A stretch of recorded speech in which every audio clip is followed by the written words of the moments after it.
Honorable members, I have received 16 notices of motions for election of Speaker. All the notices are in order. Now we will take up the motions for the election of Speaker of the Lok Sabha. I call upon Prime Minister Shri Narendra Modi to move the motion.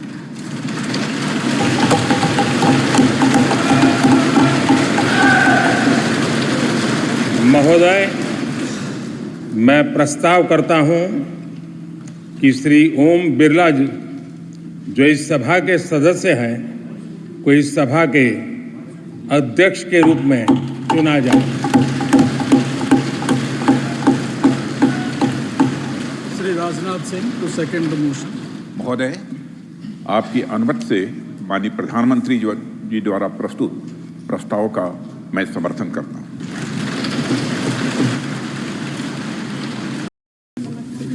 मैं इसका समर्थन करता हूं। Shri Arvind Ganpat Sawant to move the motion.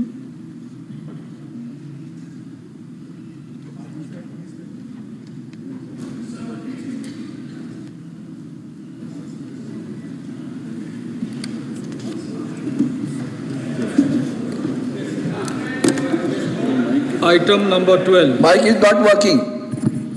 Sir, Honorable Chairman, sir, that Shri Kodikunil Suresh, a member of this House, be chosen as the Speaker of the House, sir. Thank you. Shri N.K. Premchandran to second the motion. I second the motion moved by my letter friend Shri Anand Sawant to nominate Shri K. Suresh as the Speaker. Anand Bhadauria to move the motion. I now put the motion moved by Shri Narendra Modi and seconded by Shri Rajnath Singh to the vote of the House. The question is that Shri Om Birla, a member of this House, be chosen as the Speaker of this House. Those in favor may say aye. Aye. Those against may say no. No. I think the ayes have it. The ayes have it.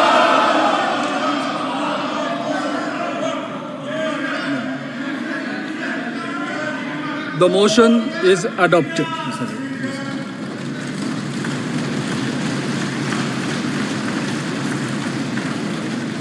Shri Om Birla is declared elected as the Speaker of this House. Since the first motion moved by Shri Narendra Modi has been adopted, the motions moved thereafter have become infructuous. I invite Shri Om Birla to occupy the chair.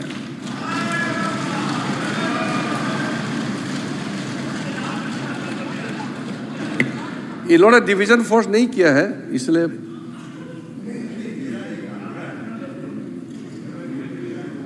We have already crossed that stage.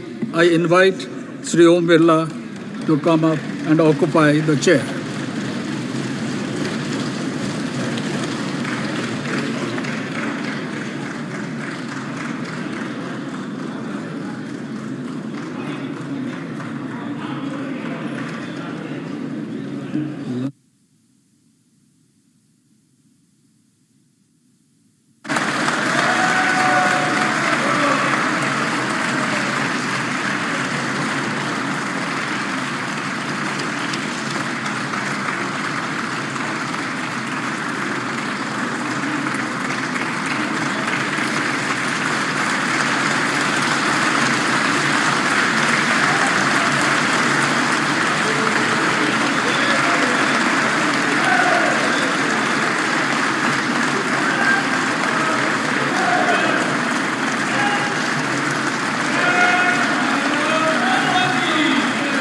आपके chair है, आप संभालें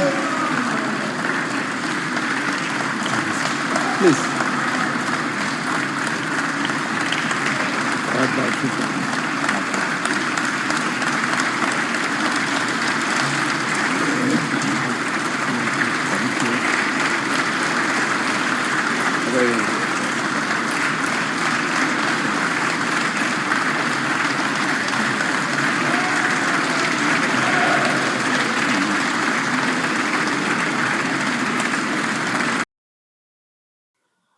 বিরোধীদের চিৎপটাং করে দিয়ে আবারও speaker নির্বাচিত হয়ে গেলেন ওম বিড়লা। প্রিয় দর্শক, আমি শফিকুল ইসলাম এবং আপনারা দেখছেন আরামবাগ টিভি।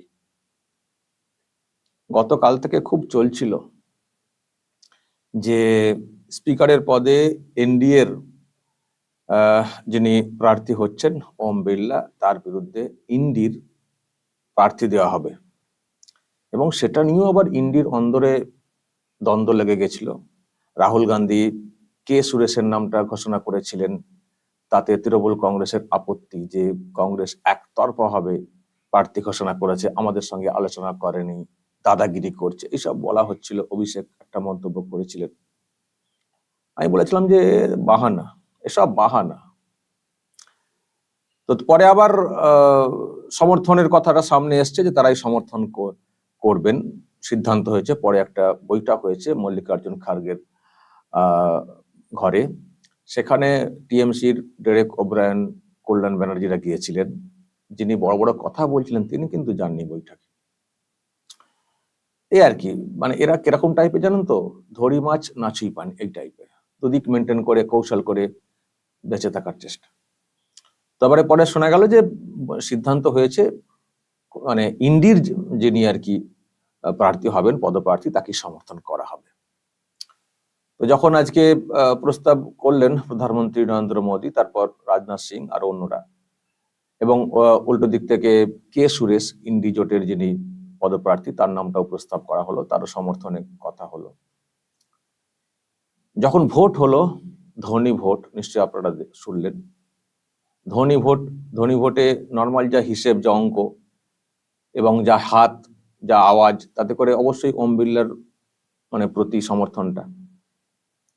তারপরেও চিৎকার যে না, মানে উল্টো দিকের প্রার্থীর যে ব্যাপারটা, মানে ওম বিড়লার বিরুদ্ধে মানে ইন্ডির যাদের সমর্থন সেটা কম, সংখ্যায় কম। এমনি হিসেব বলছে, সব বলছে, যদিও হিসেব তো ওই আকারে দেখায়নি। আমরা চেয়েছিলাম যে ভোটটা একেবারে কাউন্টিং করে দেখানো হোক, কার দিকে কত ভোট পড়েছে, তাহলে ইন্ডি জোটের ফান্ডা আরো চটকে যেত, দেখতেন কত ক্রস ভোট হতো। সব তো ওই মানে এদিকে ইন্ডি জোটের জোট দেখাচ্ছেন, ওদিকে দাদা একটু দেখবেন, আছে, এই তো সব তো পিঠ বাঁচানোর জন্য। এই যে যারা ধরুন ইন্ডি জোটে যারা রয়েছেন, এই যে সব মানে গেছেন আর কি। আচ্ছা দর্শক, একটু বক্তব্য শুনুন, প্রধানমন্ত্রী কি বলছিলেন। दायित्व आपको मिला है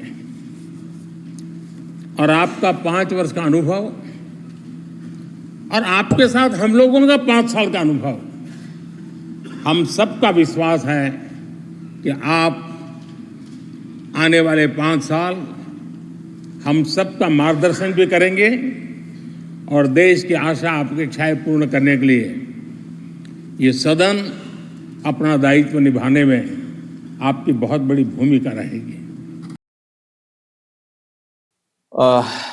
মানে নির্বাচন হওয়ার পরে প্রধানমন্ত্রী কিছু বক্তব্য রেখেছেন, বিরোধীরাও বক্তব্য রেখেছেন, আমি সেটা নিয়ে পরে আসছি।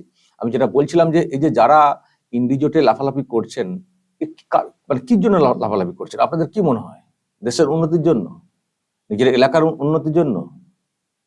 আর এই যে জোট কিসের জোট একটাই কারণ, ইডি সিবিআই থেকে বেঁচে থাকার জোট, ইডি সিবিআইয়ের বিরুদ্ধে লড়াই করার জোট, মানে চিৎকার করার জোট। সব তো দেখছেন, সব তো চাচা আপন প্রাণ বাঁচা টাইপের, মানে সবাই নিজের ধান্দাতে রয়েছে। আর বেশিরভাগ ক্ষেত্রে হচ্ছে তদন্তের বিষয়, ইডি সিবিআই কে মানে আসতে দেওয়া যাবে, তাদেরকে আটকাতে হবে। এই জন্য জোট, পিঠ বাঁচানোর জোট। এটা উন্নতি, দেশের উন্নতি এর জন্য জোট নয়, শুধুমাত্র পিঠ বাঁচানো। পিঠ বাঁচাতে ওই যখন আওয়াজ তোলা ব্যাপার থাকবে, তখন আমরা সব একসঙ্গে চিৎকার করবো, কেন ধরতে আসছে, বাদ বাকি সব যে স্বার্থ গুছাবো। এই দেশের স্বার্থ, এলাকার স্বার্থ, এটা কোনো ফ্যাক্টর, এটা কোনো ম্যাটার নয়। যদি সত্যি দেশের একটা সুন্দর সরকার গঠিত হবে, ভালো করে উন্নয়ন করব, তাহলে এই জোটের একটা অন্য রূপ হতো। সবাই হচ্ছে নিজস্ব স্বার্থে, কখন ঢুকবো, কখন বেরিয়ে পড়বো, কখন ছুঁচে ঢুকবো, কখন ফাল হয়ে বেরিয়ে পড়বো, কখন কাকে কি দেখাবো, কাকে কি বার্তা দেবো, এই হচ্ছে সব প্ল্যানিং করে জোট, সব নিজস্ব স্বার্থে এবং পিঠ বাঁচানো, সব পিঠ বাঁচানোর জোট। সুতরাং এখানেও সেটা আর কি। সেই জন্যই বলছিলাম, যদি ওই অঙ্ক কষে ভোটটা হতো না, বা কে কাকে ভোটটা দিয়েছেন যদি একটুখানি জানার ব্যাপার থাকতো না, দেখতে এই 234-এর কটা ভোট ওই কে সুরেশের দিকে পড়তো আর কটা ভোট উল্টো দিকে চলে যেত দেখতে, এই জোটের পিন্ডি চটকেতো। ওই ধনী ভোট হয়ে গেছে, সবটা প্রকাশ্যে এলো না, সামনে এলো না বলে আর কি গোলেমালে গোলতালে কাটিয়ে দিলেন। পরে বলবেন আমরা সবাই তো সমর্থন করেছি, কিন্তু বললাম যে ধরা পড়তো না কে কে কাকে ভোট দিয়েছেন, তাহলে দেখতেন কজন প্রকাশ্যে ওই মানে কে সুরেশকে ভোটটা দিতেন জোটের, তখন ধরা পড়ে যেত জোটের ফান্ডাটা। তো যাই হোক, এসব তো হলো। একেবারে যতই তারা ওনাদের মতো করে ধনী ভোট দেন না কেন, ওম বিড়লা একেবারে নিশ্চিত জয়ী হয়ে গেলেন, চেয়ারে বসে পড়লেন। যিনি প্রোটেম স্পিকার ছিলেন তিনি চেয়ার ছেড়ে দিলেন, ওম বিড়লা চেয়ারে বসে গেলেন। তারপরে এবার সব ধন্যবাদ জ্ঞাপন, বক্তব্য ইত্যাদি সবাই রেখেছেন, প্রধানমন্ত্রীও রেখেছেন, আশা প্রকাশ করেছেন যে আগামী 5 বছর খুব ভালো চলবে, সংসদ খুব ভালোভাবে চলবে, এটাও অন্যদেরকেও সেটা ভাবতে হবে, সেসব কথা উনি কিন্তু বলেছেন। কিন্তু যখন বিরোধীদের বলতে দেওয়া হলো রাহুল গান্ধী, তবে একটা কথা বলবো দর্শক, রাহুল গান্ধী কিন্তু আজকে যে বিহেভটা করেছেন যখন নির্বাচনটা হয়ে গেল, আমি আপনাদেরকে দেখালাম কোন জায়গাটা, যখন নির্বাচনটা হয়ে গেল তারপর যখন স্পিকার নির্বাচিত হয়ে যখন চেয়ারের দিকে যাচ্ছিলেন, সেই সময় রাহুল গান্ধী এই যে উনি এলেন, যখন প্রধানমন্ত্রী এগিয়ে এলেন, তারপর রাহুল গান্ধীও দেখবেন উনি আসছেন, এই যে এলেন, হাত মেলালেন, প্রধানমন্ত্রীর সঙ্গে হাত মেলালেন, তারপর একসঙ্গে এগিয়ে নিয়ে গেলেন স্পিকারকে তার চেয়ারের দিকে। এটা বলবো রাহুল গান্ধী, তিনি যে বিরোধী দলনেতা ওখানে হচ্ছেন, তো একেবারে বিরোধী দলনেতা সুলভ আচরণ করেছেন, এবং প্রধানমন্ত্রী ওনাকে হাত মেলালেন, তারপর একসঙ্গে গেলেন। দারুণ একটা চিত্র, এই চিত্র কিন্তু খুব ভালো চিত্র পার্লামেন্টের আজকের দিনের এই মুহূর্তের জন্য, যেটা আমরা আমাদের বিধানসভাতে আশাই করতে পারি না, যে প্রধানমন্ত্রী বিরোধী দলনেতা যিনি হচ্ছেন তার সঙ্গে হাত মিলালেন, একসঙ্গে গেলেন, স্পিকারকে চেয়ারে বসালেন, তারা ওয়েট করলেন, চেয়ারে বসার পর হাত মেলালেন, তারপর একসঙ্গে সব চললেন। এটাই হচ্ছে অ্যাকচুয়াল গণতন্ত্র, সংবিধান, গণতান্ত্রিক সিস্টেম। এখন পর্যন্ত এই যে চিত্রটা দেখলেন, এটা দারুণ একটা চিত্র, এবং এই মুহূর্তে রাহুল গান্ধীর ভূমিকা প্রশংসনীয়, এটা নিয়ে কোনো দ্বিধা নেই।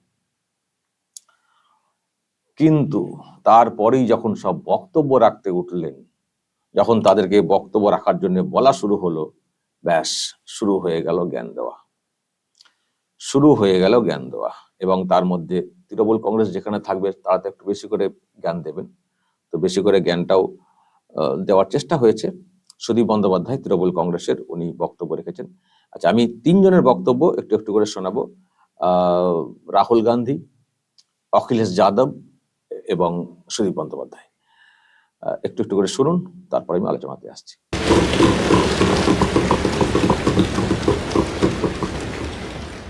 Speaker sir, I'd like to congratulate you for your successful election. For the second time that you have been elected, I'd like to congratulate you on behalf of the entire opposition, on behalf of the India Alliance.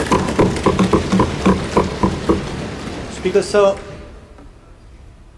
this house represents the voice of India's people. And you, Speaker sir, are the final arbiter of that voice.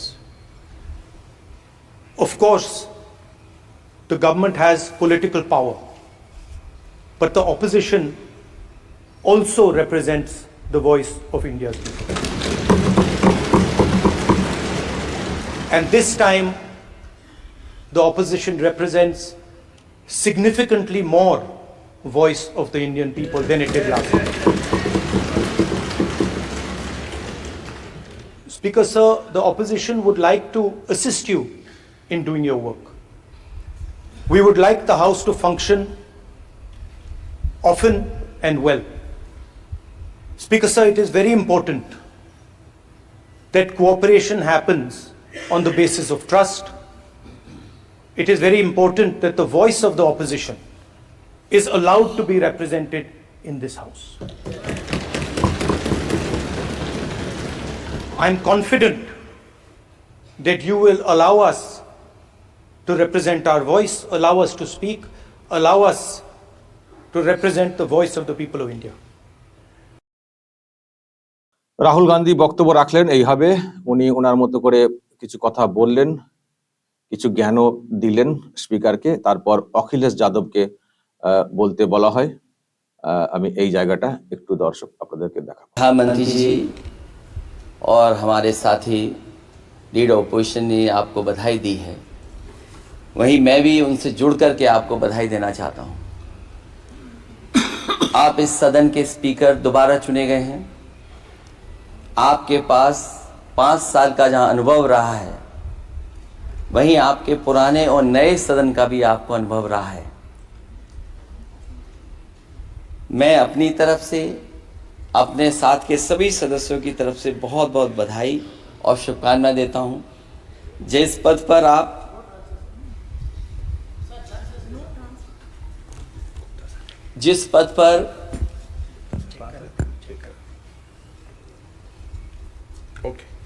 पर आप बैठे हैं,